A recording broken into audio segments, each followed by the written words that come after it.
I'm NASA astronaut Mark Kelly, a graduate of Mountain High School in West Orange, New Jersey. Back then, I didn't know that I'd become an astronaut, but now I know that it wouldn't have been possible without solid skills in science, technology, engineering, and math. Take it from me, education is your ticket to an incredible future, and what you learn today will help you reach for the stars tomorrow.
For another great day. Thanks, Shannon. Looking forward to it.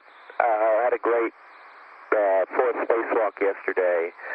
A lot of arms put away, and now we got a bunch of transfer and Cedra bed R&R today, so we're looking forward to another day in space. And thanks for the great song. And you are so welcome. It was a good day yesterday. Hi, this is Mike Drake at the University of Arizona. Can you hear me?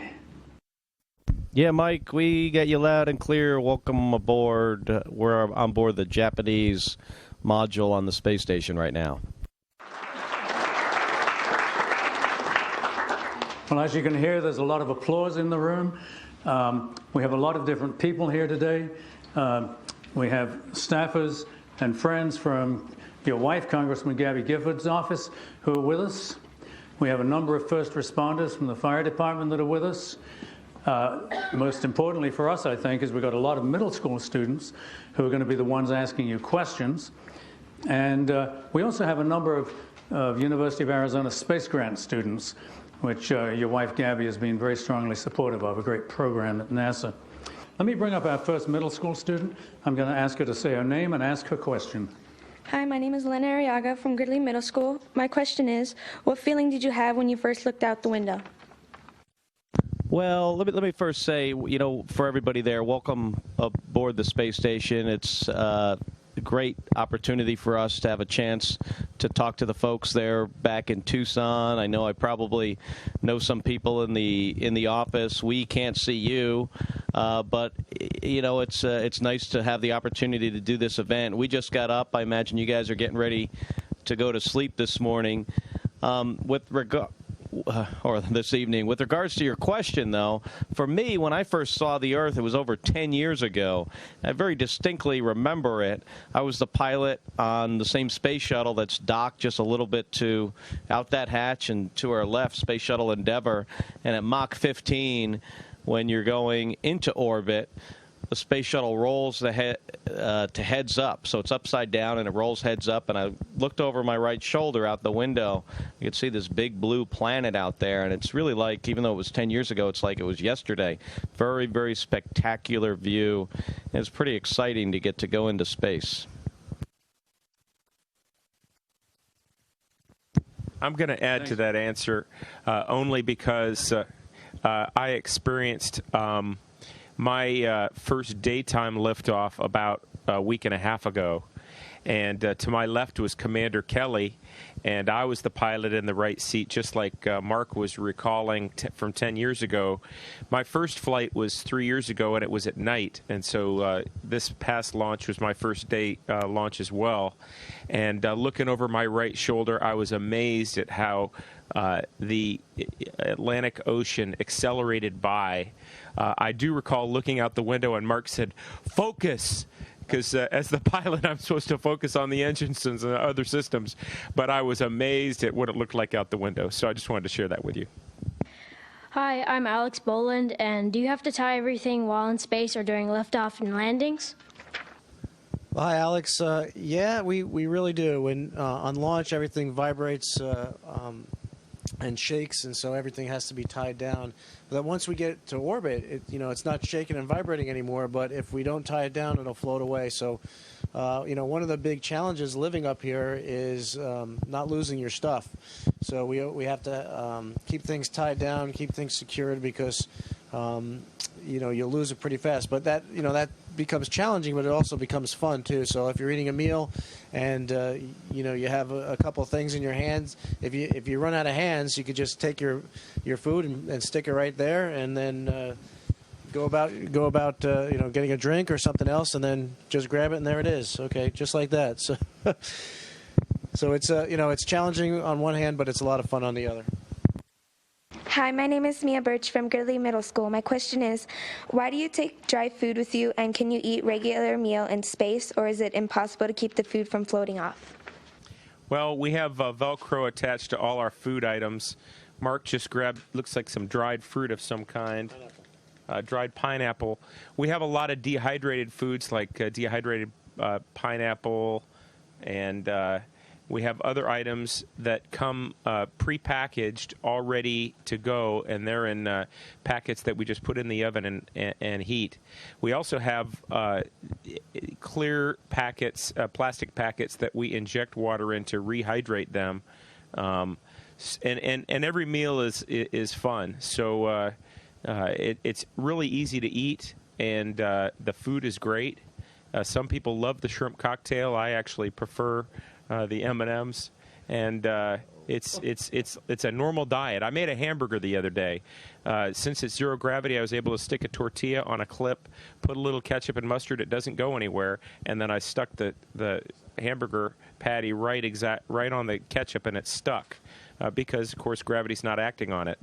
And after I took it off the clip, I rolled it up and ate it. So we have pretty much normal foods, no soda pop or things like that.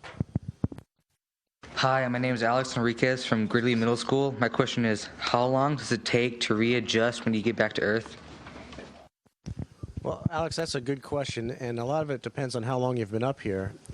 For shuttle crew members that are up here for maybe 2 weeks or so, the readjustment is pretty quick, maybe a few days. I remember on my shuttle flight about 3 years ago, I think it was probably a day or two before I could walk without thinking about it. And I remember when I first got back, I would take a step and go, okay, there goes the left foot, there goes the right foot. I'm starting to lean left. I need to lean back right. And so, but that passed very quickly. For station crew members who are up here, maybe 6 months, the rehabilitation is much longer. And some of the things that we do to help prevent or to make it so that when we get back we don't have such a big adjustment period is exercise. And we do 2 hours a day of either resistance exercise like weightlifting or aerobic exercise like riding the bike or running on a treadmill. And that really seems to help. It helps us in our adjustment when we come back to Earth, and it also helps prevent some of the or slow down some of the processes of just living in space, like losing some of our bone mass and our muscles weakening and things like that. So it helps to counteract that. So there's a big, long period of time after we get back where we slowly, do a lot of exercise and a lot of other activities to readjust to gravity once we get back. My name is Shay Bushy, and I'm from Gridley Middle School. My question is, how do you sleep in space? Well, you could sleep just kind of floating around. The problem with that is you'd bump into other people and you'd wake them up. And then you might not have any idea where you're going to go to on the space station. It's a really big place. So what we do is we sleep in a sleeping bag. It has a bunch of straps and hooks, and you can tie it to the ceiling or to the floor or the wall. Last night I slept on the floor of the flight deck of the space shuttle. Mike Fink, one of our crew members, was sleeping on the wall downstairs, and sometimes people will sleep on the ceiling. It takes a while to get used to sleeping in zero gravity. There's no pressure on your body. My first night in space 10 years ago, I got in my sleeping bag, and then I immediately rolled over on my side like I would in bed, and then thought to myself, well, this is kind of dumb, because there is no side, because there is no up or down. So you might as well just stay in the position you're in. Hi, my name is Kirsten Bassett, and I'm from Gridley Middle School. My question is, how is growing plants in space different from growing them on Earth?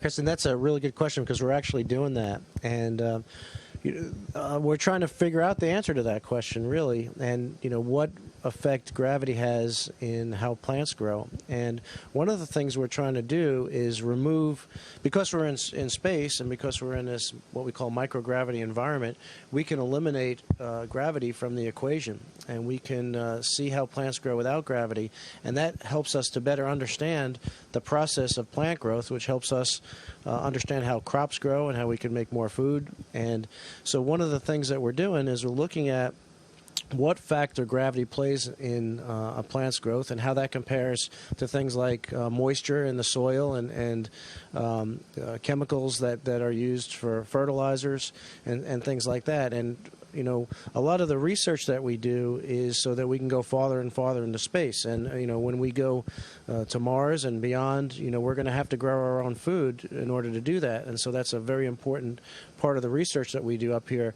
But on the one hand, we're trying to discover how to go further in space, but we're also helping, all the people on Earth as well as we grow, figure out how to grow crops in areas that are stricken with drought and, areas that don't have really good soil. And so there's a lot of experimentation that we do to look at the effects of gravity. And we also have, cameras on the space station that look at crops throughout the world and evaluate how they're growing over time so that we could better understand that process. So very good question. Thank you.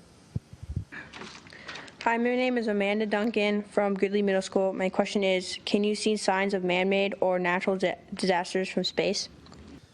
Amanda, you can, and that's one of the really good things about being up here and having this vantage point to see our planet from. And one of the most recent ones is the flooding in the Mississippi River, and we were able to take pictures of that and kind of document over time the changes to the river and the effect in the surrounding communities. And so, volcanoes, hurricanes, pollution, all those type of things that are affecting our environment, we can monitor, we can watch, we can keep track of up here, and it's really interesting to see that and to see the good things and the bad things and see how man-made effects on our planet are making some changes that some of them good and some of them bad. So it's good to keep track of that, and it's a wonderful place to do that from. Hi, my name is Taylor Reynolds from Gridley Middle School. My question is, how does the human body change in space, both long and short term? Well, the human body is an amazing thing, and it really adapts very quickly to any environment that it's in. And very quickly after you get to space, your body starts to adjust, and that's a good thing, but some of that adjustment is not that good. So one of the things that your body realizes is it doesn't really need a skeleton anymore, and so you start losing a lot of the mass in your bones, the density of your bones. You don't need the muscles in your legs as much, so you start to lose those. As Mark said, the fluid shifts. So in your body, there's fluid that is all kept towards your feet because of gravity. So once you get to space, that is free to flow to different parts of your body that it normally doesn't. So those are all changes that occur. Your eyes change shape. So there's a lot of these different effects that occur as your body tries to adjust to its new environment. And like we had talked about before, so, some of these bad effects, like losing bone density, we have to counteract through other means, like exercise. So, like I said, the body is an amazing adaptive thing, and it's something that we study up here a great deal. We have a lot of experimentation that we use, that we do on ourselves and on each other as crewmates, and we are learning more about the human body with our time up here. Hi, my name is Maddie Shaw from Gridley Middle School. My question is, how do you shower in space? Well, thanks, Maddie. We don't have a shower. Skylab, after the Apollo program where we went to the moon, actually had something that was like a shower, and I think worked pretty well. On the space station and space shuttle, we don't. So we take a bath kind of like somebody would if they were in a hospital bed. I mean, with a towel and water and soap on it. You rub it on yourself, and then you wipe it off later. So it's not the greatest shower, but it works. It works for 2 weeks for us, and it'll work for 6 months for Ron. So that's a very good question. Before we go, I wanted to congratulate the University of Arizona on their new project, and I can't remember the name of it. We just saw it in the news since we launched on the 16th of May, but their project to visit an asteroid. That's very exciting. It's, I think, one of the biggest NASA-related projects that a university has had, and so I wanted to congratulate the University of Arizona for that milestone in their exploration of space. So thanks very much, everybody. It was great talking to you today, and hope to see you in Tucson. Thank you, Mark. Let's all applaud their work up there.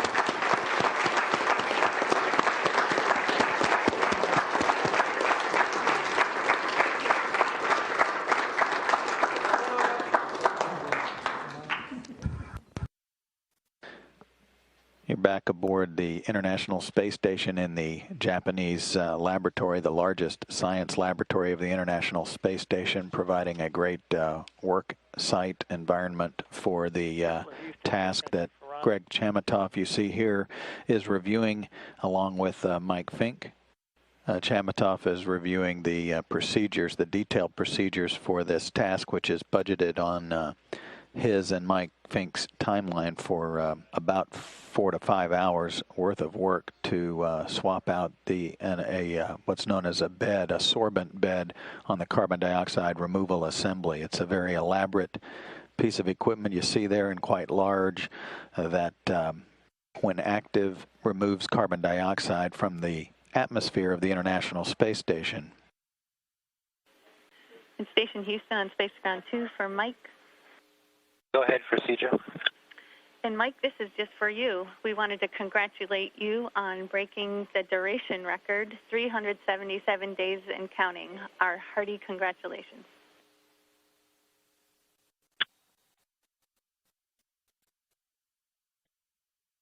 Thanks, Lucia, and thanks to all the people I've flown with and all the folks that have supported us from the ground. It's been a great ride, but honestly, I hope this record that we set is going to get broken by future people, and this will be just a ripple in the wind of humans conquering space. So for the moment, though, I'm going to enjoy it. Thanks for the congratulations. And it's been a real joy, and we also share that hope with you. Lucia, just so you know, Mike's planning to break that record tomorrow. Good deal. I am this morning my timeline glacier. So I am going through the procedure to shut it down, and then I'll take it out, and then I'll give it to the station. So what is glacier? Well, glacier is a surprise, because I heard that there must be some very interesting inside. Shall we open it? Yeah. Can you open it right now? Well, takes a special tool, doesn't it? I guess we could, but we don't want to do that. We want to. We don't want to spoil the surprise. No.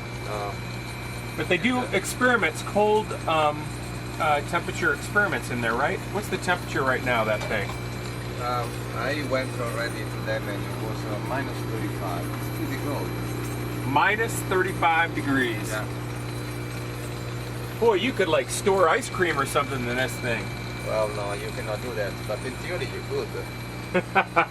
All right. Well, Roberto, we're going to get you on video when you're pulling this thing out, so don't pull it out till I come back, all right? I'll be waiting for you. All right, bye. So, hey, guys, what a bunch of spacewalkers do after all the spacewalks are done. More maintenance. What's this? This is a carbon dioxide removal assembly. The space looks like a truck engine. And we're taking it up completely apart to change out that bed in there. In the middle. Right in the middle bed. Everything's So going to come off and everything's going to go back on. No problem. It's a full day job, but we can handle it. It looks like something that a bunch of guys who've been on the space station a long time would know how to do. We're the can-do crew. So how long you been working on this thing? A couple hours. Yeah, I know you guys been hiding in here. But hey, for those of you who watch NASA TV, if you fix things at home, anything like fixing your own furnace, working on your own car, you know, any little thing that you, any maintenance kind of work you do at home is good spaceflight training. That's true, absolutely. All right. Hey, there's one other thing in here that I noted. There's, isn't there like an experiment over here that's like really fragile? That's called BCAT, and it's binary colloids. Colloids. Basically, it's looking at how colloidal particles in a fluid. Yeah, thank you. How colloidal particles in a fluid separate, and it's over a long period of time in 0G, and you see a camera there set up to take special pictures of that. It's been going on in the space station for a long time, and they're learning a lot about how fluids behave in space. So that's a really neat experiment. Tell you what, Taz has a couple PhDs, and you know why. He understands stuff like that. And then looking up here we see the JLP. Installed by another can-do crew. Oh yeah, can-do crew. Yeah, you betcha. What's interesting right here is we've done a lot of our PR shots at this particular location, and that's what we kind of hold our feet down with, these little foot restraints. What's interesting though is they're located not exactly aligned with the hatch. They're actually pretty far back, and so if you just jump straight up, you might hit that hatch right there. I think we might have seen that earlier today. Did that happen to you, Bucks? Yeah, it did. All right, guys. All right, yeah, show me a jump. Show me a jump. Here we go. All right. Both of you. Woo. Up you go.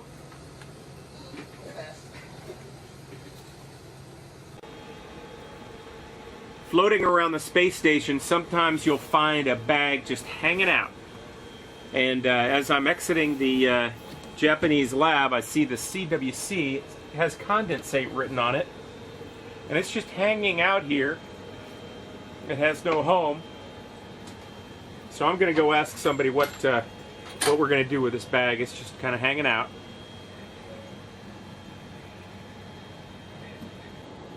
I'm in Node 2, and here are some sleep stations that the station guys have used over the years, and there's 4 of them. As I kind of rotate around, Ronnie Guerin and one of the Russians, Sasha, are sleeping in 2 of them, but now that Katie and Paulo have left, we have 2 open ones. So we've been sharing, here's Ronnie's. We've been sharing 2 of these the last few nights, and I got the opportunity to sleep in one last night. Really comfortable. They're about 3 feet by 3 feet by 6 feet.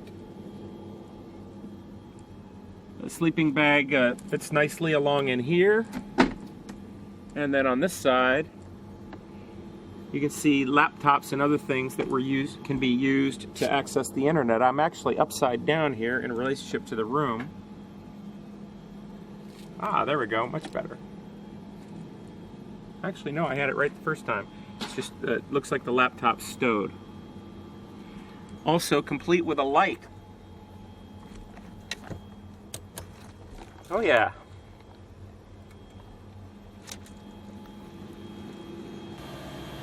Continuing on into the US lab, this would really upset Paulo because I'm actually standing sideways. It's not really apparent to me because I've not spent that much time here. Actually, it kind of is now. But this is actually the deck as we're This is the orientation my body is supposed to be as I traverse through this module. It doesn't really bother us shuttle guys much because we're not really used to what's up and what's down, but the station guys, it can be troubling to them if we're talking to them upside down. Entering into node 1, if I go down, you go to the PMM. If I go right, we go to node 3, and then the cupola's back in there. If I go left, go into the airlock, and there's guys working in there. Hi, Box. How are you doing? I'm doing good. How are you? Very good. And then straight ahead is the Russian segment. The only part of the node that you can't go into is this one right here. It's a wall of food and other EVA items. I'm going to go into the airlock and see what's going on with these guys. What have you guys been doing in here all day? Resizing suits. We're way behind. We're catching up, though. Well, you guys have been working back here for like 2 hours.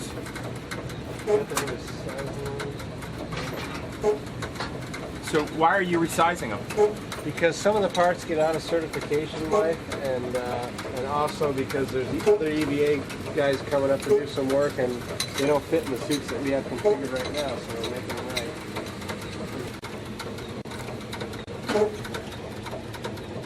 Yeah, Pops, let's get them ready.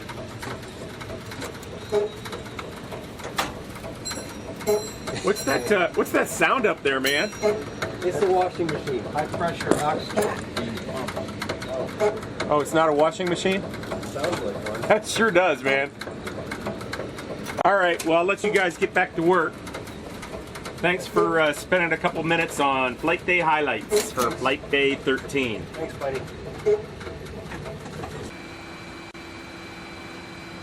It looks like Roberto is working on the second corner of this glacier removal.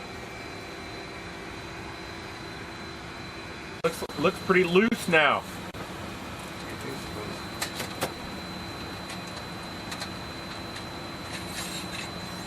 So what, you swap this one with the one that's on the ISS? Is that how it works? Yes.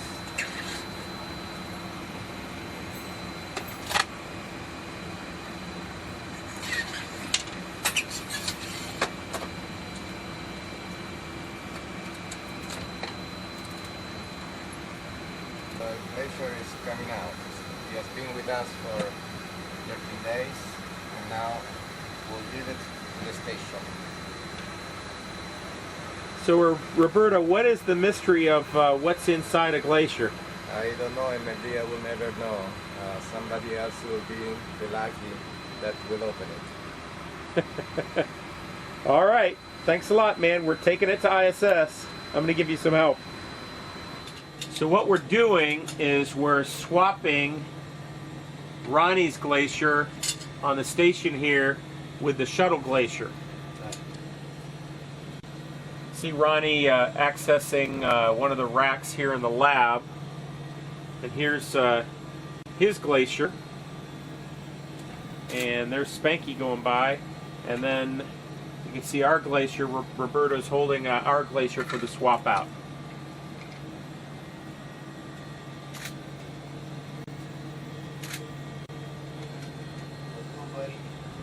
All right, Roberto, I present you with the Space Station Glacier. Ron, I also give you ours. All right, I accept the shuttle glacier. And I accept the ISS glacier. And you get the shuttle glacier, including all of its contents. Oh yeah, I'm looking forward to that. All right, thanks, Fox. I have the glacier that is coming from the station, and now I will put it back in place, reinstall it, power on, so that we can bring it back to Earth.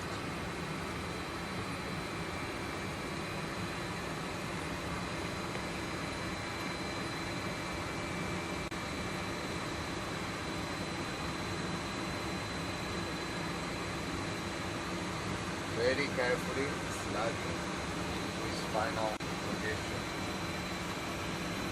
I'm not thinking there's any ice cream in this one. I don't know. I don't know. But All right. That's it. That's all. Okay, we got to connect the cables and the. We have to connect Yeah. the cables and redo the screws. All right. You don't want to. So Roberto, are you using that high torque rod to get the little hex nuts in? Is that what's going on? Yeah. Now I try to capture the holes. Close it down.